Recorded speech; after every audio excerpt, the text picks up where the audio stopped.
बेटा हम लोग डिस्कस कर रहे हैं अब अपना नया सेक्शन, और वो क्या है आप लोगों के पास, वो है आप लोगों के पास covalent character in ionic bond. क्या है आप लोगों के पास? कोवेलेंट कैरेक्टर इन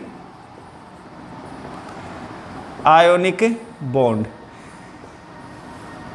बेटा जो covalent character in ionic bond है, यहां पर क्या बताया जाता है, पहले एक बात समझते हैं। हम दो चीज डिस्कस कर चुके थे, एक तो था आपके पास कोवेलेंट बॉन्ड, एक तो था क्या आपके पास कोवेलेंट बॉन्ड, और दूसरा क्या दे रखा है आपके पास आयोनिक बॉन्ड। इसको साथ में नोट कर लेना, ठीक है। तो क्या बोला गया, एक तो कोवेलेंट बॉन्ड है और एक क्या दे रखा है आयोनिक बॉन्ड। यहां पर एक बात बताई जाती है, इन दोनों में से कोई भी बॉन्ड 100% ना तो कोवेलेंट है और ना ही आयोनिक है। कोई भी बॉन्ड ना तो 100% कोवेलेंट बॉन्ड है, ना ही कोई 100% आयोनिक बॉन्ड। इसका मतलब है कोवेलेंट बॉन्ड में कुछ आयोनिक परसेंटेज है, और इसके लिए हमने क्या निकाला था, परसेंटेज आयोनिक कैरेक्टर। जो परसेंटेज आयोनिक कैरेक्टर क्या निकाला था आप लोगों ने, आपने निकाला था जो डाइपोल मूवमेंट ऑब्जर्व किया गया है अपॉन में जो आपके पास डाइपोल मूवमेंट 100%, अगर 100% होता इनटू में क्या दे रखा था 100। लास्ट डेसी के लिए क्वेश्चन डिस्कस किया था। और 100% जो आयोनिक के लिए आप लोगों को क्या बोला गया था बेटा, जो डाइपोल मूवमेंट होता है चार्ज इनटू में डिस्टेंस। चार्ज को मैंने किस में जो होता है फाइंड आउट किया था, इलेक्ट्रोस्टैटिक यूनिट के टर्म में बेटा। तो वो आपके पास 10 की पावर जो होता है -10 दे रखा है, और जो डिस्टेंस था बेटा वो 10 की पावर -8 सेंटीमीटर में, और ये ESU में हमारे पास आता है -18 ESU सेंटीमीटर इनटू में x, जो भी आप निकालोगे। ये लास्ट डे आप लोगों ने क्वेश्चन को सोल्व किया था। हम लोग डिस्कस करते हैं बेटा second topic, ionic bond. Ionic bond में कुछ कोवेलेंट कैरेक्टर होता है। आयोनिक बॉन्ड में क्या होता है बेटा, कुछ कोवेलेंट कैरेक्टर। यही चीज आप लोगों ने यहां पर सीखनी है। अब बेटा सबसे पहले तो आपको फर्क पता होना चाहिए कि कोवेलेंट बॉन्ड और आयोनिक बॉन्ड इन दोनों में डिफरेंस क्या है। कोवेलेंट बॉन्ड तब बनता है जब दो एटम्स के बीच में क्या होती है बेटा, इलेक्ट्रॉन डेंसिटी। जब दो एटम्स के बीच में, जैसे A है बेटा, A अपना इलेक्ट्रॉन देता है, B अपना इलेक्ट्रॉन देता है, और यहां पर क्या बन जाता है बेटा, बॉन्ड। ये क्या बन जाता है, बॉन्ड। तो दो एटम्स के बीच में क्या है बेटा, यहां पर इलेक्ट्रॉन डेंसिटी। और ये कौन सा बॉन्ड बन गया है बेटा, कोवेलेंट बॉन्ड। कौन सा बॉन्ड बना हुआ है ये, कोवेलेंट बॉन्ड। जब मैं बात करता हूं आयोनिक बॉन्ड के बारे में, तो यहां पे एक तो होता है कैटायन, पॉजिटिव आयन, और दूसरा क्या होता है बेटा, एनायन। कौन सा आयन होता है, एनायन। तो इन दोनों के बीच में इलेक्ट्रॉन डेंसिटी नहीं है। हम क्या कहते हैं, electron density between two ions.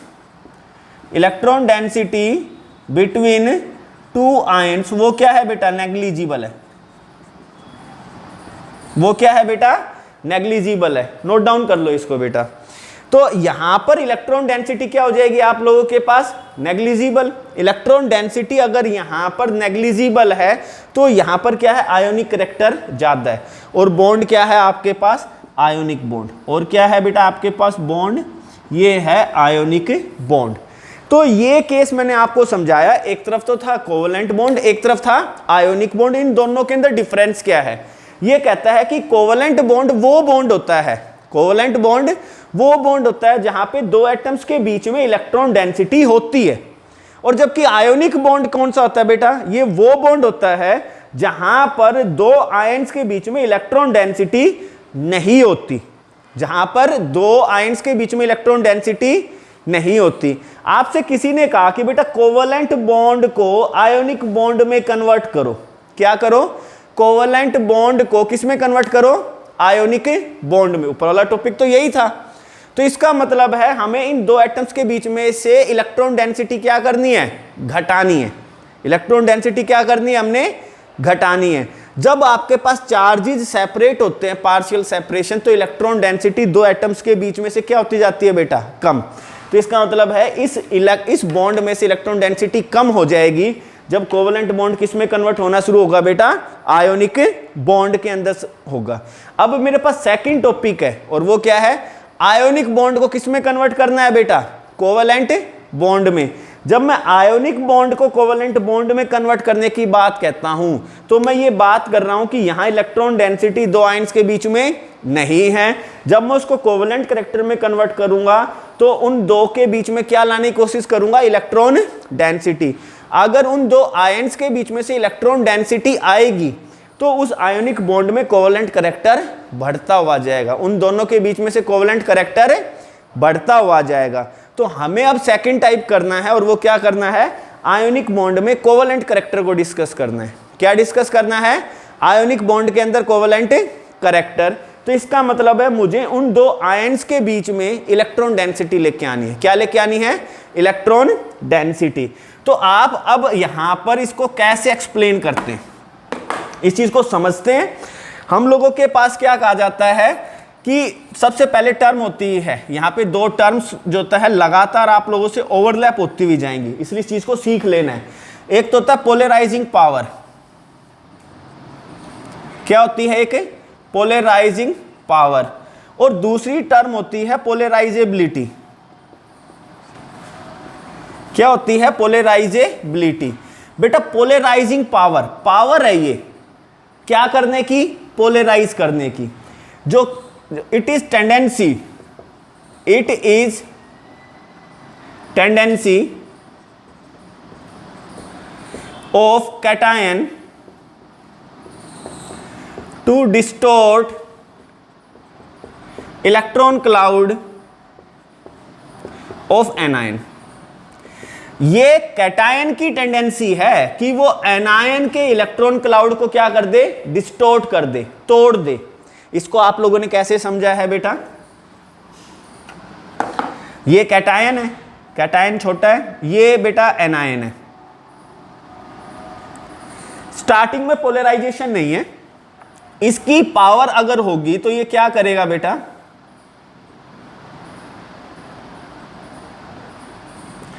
ये करेगा। इलेक्ट्रॉन क्लाउड स्फेरिकल था, अब इलिप्टिकल हो गया। अब क्या हो गया बेटा, इलिप्टिकल। मुद्दा क्या है बेटा, पहले ये शेप थी, अब ये जो एक्स्ट्रा शेप है यहां पर इलेक्ट्रॉन डेंसिटी आई है। ये क्या आई है, इलेक्ट्रॉन डेंसिटी। तो इस कैटायन की ताकत कि वो इस एनायन के इलेक्ट्रॉन क्लाउड को अपनी तरफ खींचे, तो इसकी जो टेंडेंसी है वो क्या कहलाती है आप लोगों के पास, पोलराइजिंग पावर। ये क्या कहलाती है बेटा, पोलराइजिंग पावर। बात समझ में आई है, ये है पोलराइजिंग पावर। अब मैं डिस्कस करता हूं polarisability, ability to get polarise. Polarise होने की एबिलिटी है ये, ठीक है। It is tendency of anion to get polarise, to get polarise by cation. बेटा कैटायन के जरिए एनायन का पोलराइजेशन हो जाना, मतलब एनायन का पोलराइज होना। यहां पर क्या है, एनायन का पोलराइज हो जाना, या एनायन का इलेक्ट्रॉन क्लाउड का टूट जाना, क्या कहलाएगा, पोलराइजेबिलिटी, पोलराइज होने की एबिलिटी। अब इसी केस को देखते हैं बेटा ऊपर। पहले केस ये था, अब मैं इसी केस को आगे डिस्कस करता हूं। अब केस ये है, आपके पास ये केस जाना था, ये एक्स्ट्रा है बेटा। इस पॉजिटिव ने, मतलब कैटायन ने इसके इलेक्ट्रॉन क्लाउड को अपनी तरफ खींचा, तो ये जो इसकी ताकत है इसको क्या कहते हैं आप लोग, पोलराइजिंग पावर। क्या कहते हैं इसको, पोलराइजिंग पावर। मगर ये जो एनायन है, ये क्या है, एनायन। एनायन का इलेक्ट्रॉन क्लाउड क्या हो गया, डिस्टोर्ट। इलेक्ट्रॉन क्लाउड क्या हो गया बेटा, डिस्टोर्ट हो गया, टूट गया है।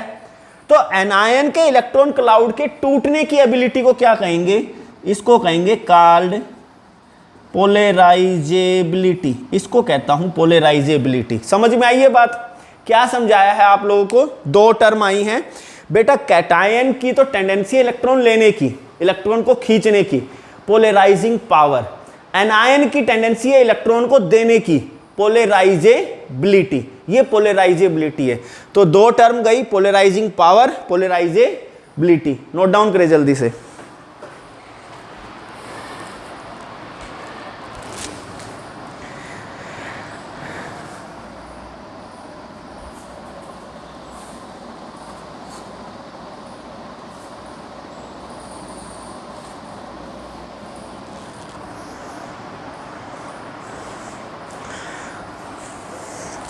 साथ में नोट डाउन किया करो।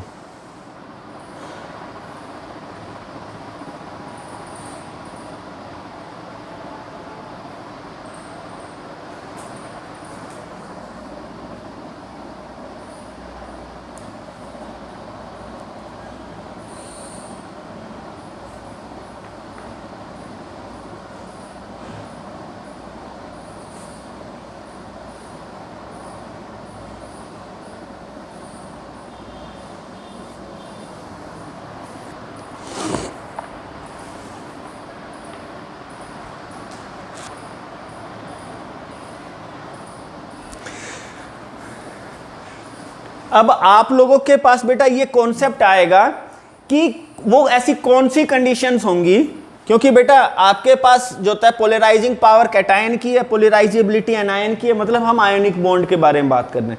वो ऐसी कौन सी कंडीशंस होंगी जब आप लोगों के पास आयोनिक बॉन्ड में कोवेलेंट कैरेक्टर इंक्रीज करेगा? वो कौन सी ऐसी कंडीशंस होंगी जिसमें आयोनिक बॉन्ड के अंदर कोवेलेंट कैरेक्टर क्या करेगा?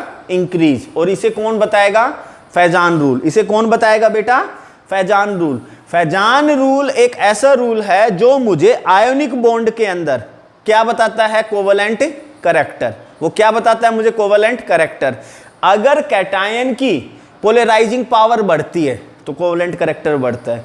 अगर एनायन की, कैटायन की अगर पोलराइजिंग पावर बढ़ती है तो कोवेलेंट कैरेक्टर।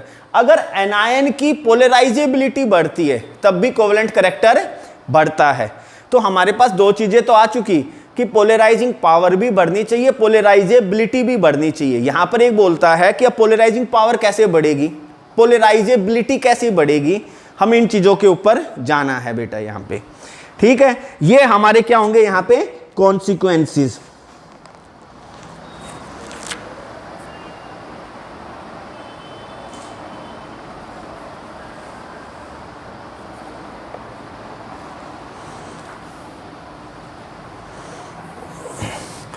तो बेटा अब हम लोग डिस्कस कर रहे हैं फैजान रूल। क्या डिस्कस कर रहे हैं बेटा? Faizan rule. Faizan rule gives covalent character in ionic bond. ये आयोनिक बॉन्ड के अंदर बेटा क्या दे देता है? कोवेलेंट कैरेक्टर दे देता है आप लोगों को। अब इसी चीज को लेकर डिस्कशन किया जाता है। सबसे पहला टॉपिक ये किसके ऊपर डिपेंड करता है? Factor on which is depend. और वो क्या होता है आप लोगों के पास? Large size of anion. बेटा एनायन का बड़ा साइज होना चाहिए। Larger the size of anion, electron cloud more easily get distort. Larger the size of anion, electron cloud more easily get distort. बेटा इसको इस सेंस में समझिए कि एनायन ने इलेक्ट्रॉन देने हैं, ठीक है। अब एनायन इज इक्वल टू बाणिया। अगर जो होता है बाणिया का दिल छोटा होगा ना तो आप उससे अगर कुछ लेने जाओगे तो कम ही मिलेगा। अगर जो होता है उसने इलेक्ट्रॉन दिए ही बहुत कम, तो इसका मतलब है कि वहां पर इलेक्ट्रॉन डेंसिटी बढ़ती नहीं है। अगर आपके पास बड़े बाणिया के पास जाओगे, बड़ा दिल, उसने बड़ा सा दान दे दिया, मतलब ज्यादा इलेक्ट्रॉन दे दिए, तो उस कंडीशन में आप लोगों के पास क्या हो जाएगा? इलेक्ट्रॉन डेंसिटी बढ़ेगी। तो ये कहता है जिसने इलेक्ट्रॉन देने हैं उसका साइज क्या हो? बड़ा। बड़ा साइज होने की कंडीशन में इलेक्ट्रॉन की न्यूक्लियस से दूरी बढ़ जाती है। अगर बड़ा साइज है तो इलेक्ट्रॉन की न्यूक्लियस से दूरी बढ़ चुकी है, और उस कंडीशन में क्या हो रहा है आप लोगों के पास बेटा? वो इलेक्ट्रॉन क्लाउड आसानी से डिस्टोर्ट हो रहे हैं, वो आसानी से टूट रहे हैं। और अगर इलेक्ट्रॉन क्लाउड आसानी से टूटते हैं तो आपके पास जो होता है इलेक्ट्रॉन डेंसिटी आसानी से आयंस के बीच में इंक्रीज करती है। तो एक तो हो गया लार्जर साइज ऑफ एनायन। फिर होता है बेटा स्मॉलर साइज ऑफ कैटायन। क्या है बेटा? Smaller size of cation, cation का छोटा साइज। यहां पर एक केस, ये काफी अच्छा केस है बेटा। इसने क्या बताया हुआ है? कैटायन का साइज जितना छोटा होगा तो उसकी पोलराइजिंग पावर उतनी ही ज्यादा होगी। Smaller the size of cation, higher the polarising power. आप इसको एक बात समझ लेते हैं बेटा, किसी चीज को जो होता है ना, वैसे तो हर एक घर में एक आदमी फिक्स होता है जिसको हम ये कहते हैं कि भाई घर से अगर किसी ने कोई सामान मंगवाना है, जैसे भाई खट्टा खत्म हो गया दही जमाने के लिए, तो एक आदमी फिक्स होता है भाई, उसी को ही भेजते हैं कटोरी लेके, भाई जा दही लेके आ मांग के। तो अगर बड़ा जाएगा तो हो सकता है उसको मना कर दे, और छोटे वाला लेकर ही आएगा। तो यहाँ छोटे का क्या मतलब होता है, कैटायन का साइज जितना छोटा होगा बेटा उसका इलेक्ट्रिक फील्ड उतना ही बड़ा हो जाएगा। उसका इलेक्ट्रिक फील्ड क्या हो जाएगा, उतना ही बड़ा। अगर उसका इलेक्ट्रिक फील्ड बड़ा हो गया तो वो सामने वाले से इलेक्ट्रॉन स्ट्रांगली खींचेगा, ठीक है। अगर एनायन कैटायन का साइज बड़ा हो गया, अब आपके सामने एक मैं छोटा सा एग्जांपल देता हूं बेटा, इसको देखना जरा। एक तरफ तो है हाइड्रोजन पॉजिटिव, एक तरफ है आपके पास लिथियम, और एक तरफ दे रखा है बेटा सोडियम। तीनों पर क्या है, एक ही तो पॉजिटिव चार्ज आता है, ठीक है। और आपके पास इलेक्ट्रॉन डेंसिटी क्या होता है, चार्ज बाय में वॉल्यूम। क्या होती है बेटा, चार्ज अपॉन में वॉल्यूम। आप लोगों ने देखा चार्ज की मैग्नीट्यूड तो एक ही है और वॉल्यूम लगातार बढ़ रहा है। अगर वॉल्यूम बढ़ता है तो इलेक्ट्रॉन डेंसिटी क्या हो जाएगी बेटा, डिक्रीज। अगर इलेक्ट्रॉन डेंसिटी घटती है तो इसका मतलब इलेक्ट्रिक फील्ड घटता है, वो इलेक्ट्रॉन खींच ही नहीं पाएगा। ये इलेक्ट्रॉन नहीं खींच सकता और ये सबसे स्ट्रांगली इलेक्ट्रॉन को खींच सकता है। अगर ये इलेक्ट्रॉन खींच पा रहा है तो इसकी पोलराइजिंग पावर सबसे ज्यादा है बेटा। तो मैंने क्या बताया था, smaller the size of cation के केस में कि smaller the size of cation higher the polarising power, polarising power उतनी ही ज्यादा होगी बेटा। थर्ड होता है charge, charge on cation and anion, charge on ion. तो चार्ज के बारे में कहता है कि चार्ज जितना ज्यादा होगा, चाहे पोलराइजेबिलिटी हो चाहे पोलराइजिंग पावर हो, दोनों ही बढ़ती हैं। With increase in charge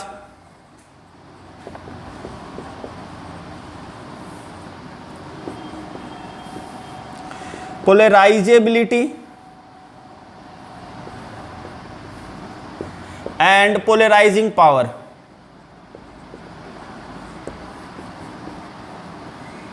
both increases, दोनों ही क्या कर जाती है बेटा, इंक्रीज कर जाती है। मैंने कहा चार्ज ऑन आयन के ऊपर कैटायन और एनायन दोनों के ऊपर चार्ज ज्यादा हो।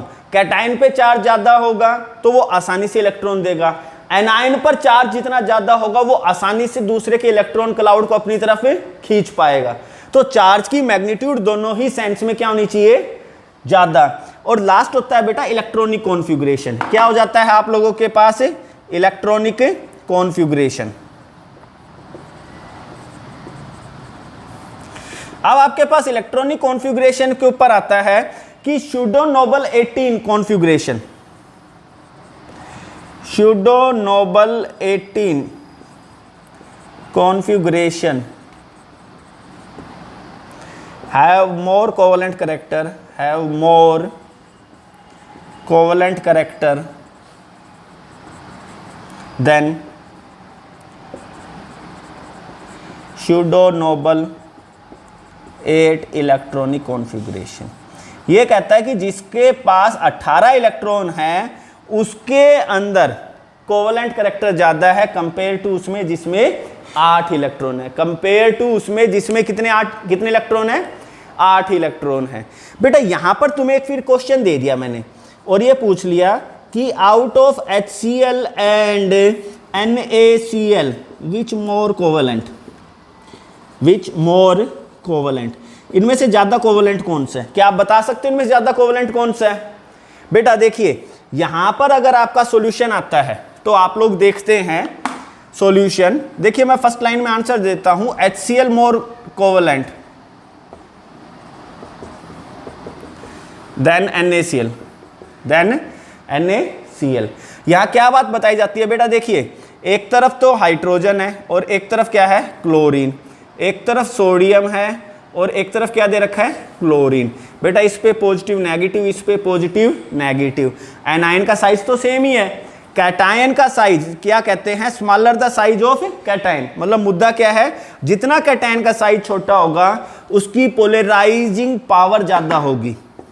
Smaller the size of, smaller the size of cation higher the polarising power. ये आपका नेट कंक्लूजन। आपको पता है हाइड्रोजन साइज में छोटा है इसलिए पोलराइजिंग पावर ज्यादा है। पोलराइजिंग पावर अगर ज्यादा है तो उस कंडीशन में हम कह सकते हैं कि HCl ज्यादा कोवलेंट है NaCl से। आपके पास फिर क्वेश्चन आता है NaCl और KCl, sodium chloride potassium chloride, ज्यादा कोवलेंट कौन सा है? सोडियम क्लोराइड और पोटासियम क्लोराइड दोनों ही साल्ट हैं। अब आपसे ये पूछ लिया सोडियम क्लोराइड और पोटासियम क्लोराइड में ज्यादा कोवलेंट कौन है? Out of NaCl and KCl which more covalent and why? अगर आपने इंप्लीमेंटेशन किया तो आपको ये पता ही है बेटा कि जो होता है एनायन का साइज तो अभी भी सेम आ रहा है, कैटायन छोटा होना चाहिए बेटा। ये स्मॉल है और ये क्या है? लार्ज।